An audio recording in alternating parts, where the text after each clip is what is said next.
জন্মান্তর বিশ্বকবি রবীন্দ্রনাথ ঠাকুর। আমি ছেড়েই দিতে রাজি আছি সুসভ্যতার আলোক। আমি চাই না হতে নববঙ্গে নবযুগের চালক। আমি নাইবা গেলেম বিলাত, নাইবা পেলেম রাজার খিলাত। যদি পরজন্মে পাইরে হতে ব্রজের রাখাল বালক, তবে নিভিয়ে দেব নিজের ঘরে সুসভ্যতার আলোক।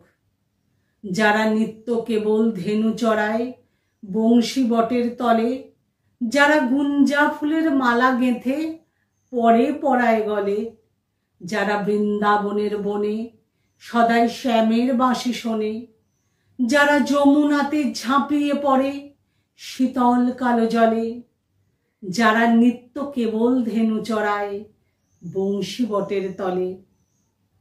ওরে বিহান হলো জাগরে ভাই, ডাকে পরস্পরে।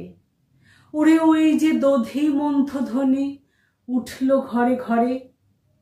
হ্যারো মাঠের পথে ধেনু চলে উড়িয়ে গোখুর রেণু।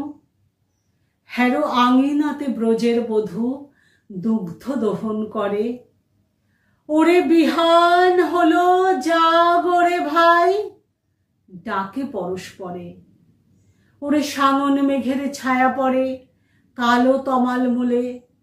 ওরে এপার ওপার আঁধার হলো কালিন্দির কুলে। ঘাটে গোপাঙ্গনা ডরে কাপে খেয়া তরির পরে। হ্যারো কুঞ্জ বনে নাচে ময়ূর কলাপ খানি তুলে। ওরে সাঙন মেঘের ছায়া পড়ে কালো তমাল মূলে। মোরা নবনবীন ফাগুন রাতে নীল নদীর তীরে, কোথা যাব চলি অশোক বনে শিখি পুচ্ছ শিরে। যবে দোলার ফুল রশি দেবে নিপ শাখায় কষি, যবে দক্ষিণ বাই বাঁশির ধ্বনি উঠবে আকাশ ঘিরে। মোরা রাখাল মিলে করব মেলা নীল নদীর তীরে।